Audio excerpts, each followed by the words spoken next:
has greeted the opening.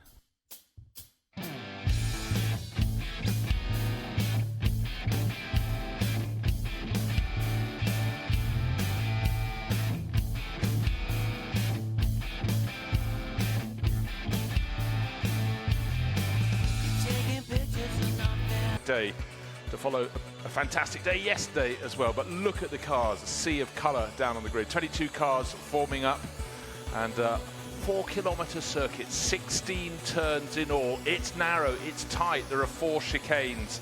It's a very, very technical circuit. So starting the pole is very Lottie starting on pole. Will Stevens alongside in the number 2 Audi. Then Kelvin van der Linde, 66 Audi, and Carlo Van Dam in the yellow and blue Ferrari on the left of your screen. Row 3, the blue Mercedes, Raffaele, their formation lap, and they will come back round, and providing they're in and made it to the commentary position just in time. John, fantastic job there. Well, thank you very much. But again, just going back to the grid, really warm as it was 24 hours ago. The big advantage, of course, goes to the 63 Lamborghini on that pole position. The rolling start, and they're rolling. They absolutely are. 2 by 2, they come around. The lights haven't gone green yet, waiting for the takeoff. Will Stevens has got his nose well in front. Now Burkham, Bortolotti gets his nose in front on the start-finish line. It looks as though Kelvin van der Linde's coming through into second place. We really fancied his chances yesterday. And somebody's made with the red, the Puccini Ferrari. Well, what's number 1? The number 1 Audi started by Christopher Mies. So unfortunately, when you're in the mid, has been slit or cut. Hello, blue Ferrari that's running in bodywork, flapping on the front. So at the end of the opening lap, it's Bortolotti by 0.7 of a second. Will Stevens. V10s. So he started 5th on the grid, 6th on the grid, I beg your pardon. And Robin Frieds is right under the tail of the bright green Lamborghini, just behind the currently in the number 2 car, currently in 3rd place. It's like backed off, and that loss of momentum cost him when they got to turn. He started in 11th place. Gap between time and time again, we see cars running just that little bit. As they cross the start-finish line, his nose was back in front, as it should be. What we actually missed was what happened coming out of the corner, because Will Stevens clearly got ahead. From the pits, the 82 right rear axle snapped. So it shows how hard that contact. And that's what causes failures, but it's a very unused load that goes into a component. That still bottoms up behind Andrea Caldarelli. Caldarelli being kept honest by Carlo Van Dam, who's leading the Pro-Am class by a huge margin, because of course Kelvin van der Linde, the 3rd place Audi, Will Stevens, who started the outside. He was bubbling. I mean, he was almost. Looking at that graphic, look how many Audis we have in the top 10. In fact, all but a smattering, and but we do have the Ferrari. 5th place. It is a Pro-Am car, but it is the Pro behind the wheel. Period. The back D will be behind the wheel. As we come into this Villeneuve chicane, you've got a cone in the first part, then you've got a tyre bale in the second part, so you've got to be careful.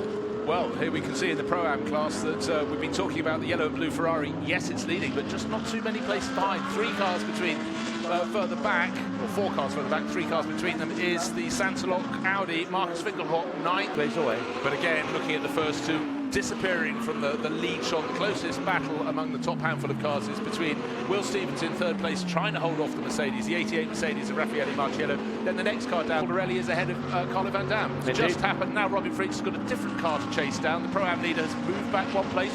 Allowed that position to open. It overused its tyres in the earlier phase. And what he needs to do now in the course of running down is execute. Make that pass, get back onto the tail of the green Lamborghini.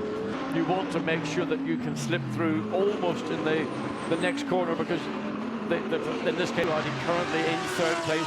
3 lap ahead in terms of time back out on the circuit, but on the circuit car itself. 63, sorry Bruce, pit stop under investigation. Well spotted, John. So that was our erstwhile race leader, Mirko Bortolotti, came in with a super comfortable lead. He worked really hard to build it up before handing over to Christian Engelhardt. The car just didn't seem to get going again, and has tumbled down the order. Be given the thumbs up that there was no contact, and it didn't look like the Audi had cones in the nose, or by the nose of the number 2 Audi, and when it left the pits, it scattered them to the 4 winds.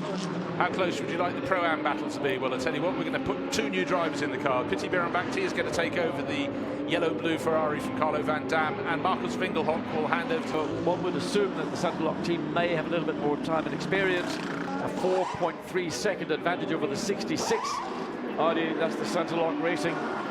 Sorry, I mean the Tempto Racing Audi in there.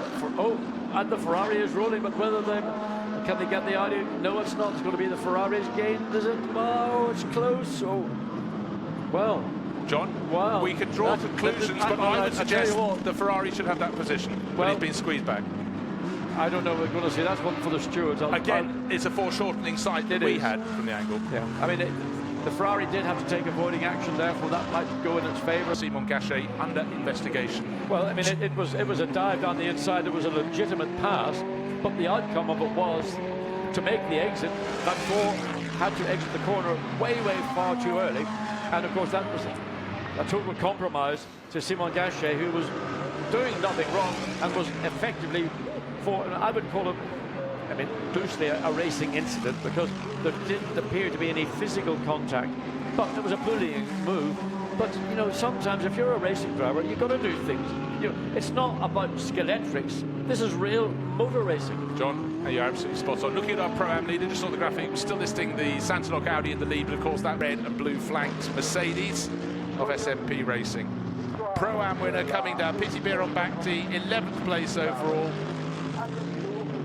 Really a very accomplished performance from Carlo Van Dam in the first part of the race. Piti Bieron-Bakti did what he needed to do. There was that incident as they tried to leave the pit lane alongside with the challenging Santilok Audi. The Santilok Audi got pinged at the drive-through. Piti Bieron-Bakti and Carlo Van Dam.